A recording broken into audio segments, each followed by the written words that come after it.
Assalamualaikum warahmatullahi wabarakatuh. Ketemu lagi dengan saya sesi kedua dalam konteks manajemen risiko. Materi yang kedua pada saat ini adalah terkait dengan poin kunci yang sangat diperlukan dan berhubungan dengan risiko. Lagi-lagi kita bicara tentang bagaimana mengidentifikasi risiko. Nah, langkah awal untuk memahami risiko adalah mengenali dan mengidentifikasi ketidakpastian yang berpotensi mempengaruhi terhadap pencapaian tujuan. Tanpa identifikasi risiko, kita tidak dapat mengelolanya. Contohnya apa? Ketidakpastian terkait peraturan kebijakan pemerintah atau adanya sebuah perubahan kebijakan pemerintah pusat yang dapat mempengaruhi kinerja organisasi. Nah, yang kedua adalah penilaian dampak dan probabilitas. Nah, risiko harus juga dievaluasi berdasarkan seberapa besar dampak terhadap tujuan serta seberapa besar kemungkinan terjadinya risiko tersebut. Ini membantu organisasi dalam mengelola prioritas dan sumber daya untuk menghadapi risiko yang paling kritis. Nah, contohnya apa? Misalnya bagaimana kita mengukur dampak dari konteks bencana alam misalnya. Apakah misalnya infrastruktur kotanya sudah sesuai atau terhadap sarana prasarana kita yang bisa mendongkrak terhadap tujuan-tujuan organisasi ini. Nah, terus juga bagaimana frekuensi kejadian yang ada di internal kita, apakah juga bisa mempengaruhi terhadap tujuan tersebut? Bahkan rencana atau frekuensi bukan saja internal, tetapi juga eksternal. Nah, yang ketiga adalah keterkaitan dengan tujuan organisasi. Tidak semua ketidakpastian dianggap risiko. Jika tidak berpengaruh terhadap pencapaian tujuan organisasi, maka risiko menjadi relevan dan paling penting hanya ketika ketidakpastian itu dapat menghambat atau merusak pencapaian sasaran utama. Contohnya apa? Ketidakpastian ekonomi akan mempengaruhi terhadap sebuah pelaksanaan kegiatan atau program-program kita. Di sana bisa kita lihat bagaimana pencapaian target dari yang sudah kita rencanakan akan mengganggu terhadap sebuah tadi, misalnya targetnya sebesar X, tapi bisa tercapainya sebesar Y. Nah, hal-hal semacam ini akan mempengaruhi terhadap tujuan organisasi. Selanjutnya yang keempat adalah perencanaan mitigasi.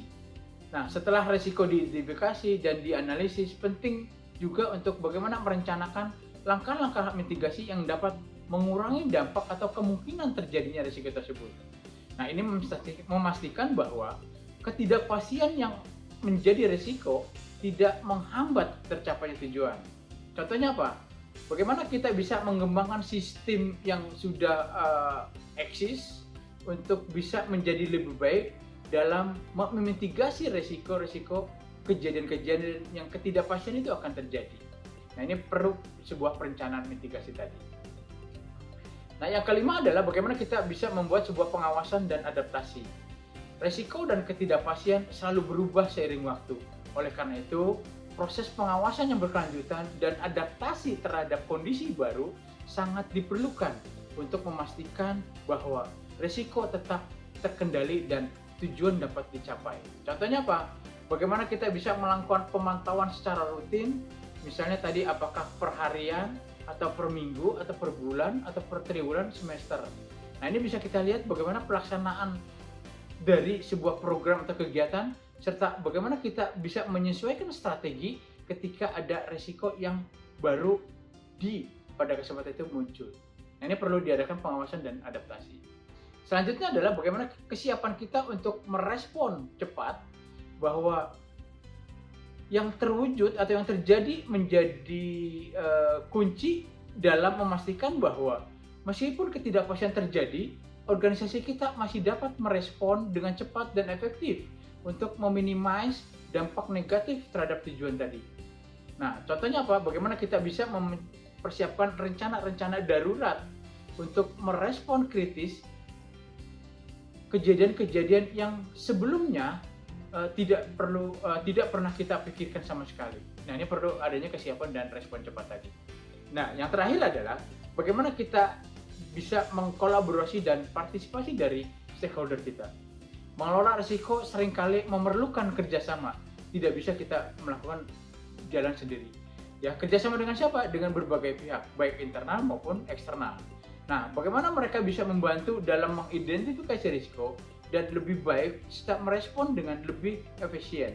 Nah, contohnya apa? Bagaimana kita bisa berkolaborasi dengan OPD terkait maupun masyarakat atau stakeholder lainnya untuk mengurangi risiko-risiko yang terjadi dalam pencapaian-pencapaian tujuan organisasi kita yang sudah kita rencanakan.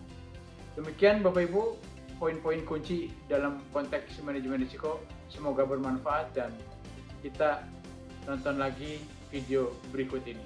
Terima kasih.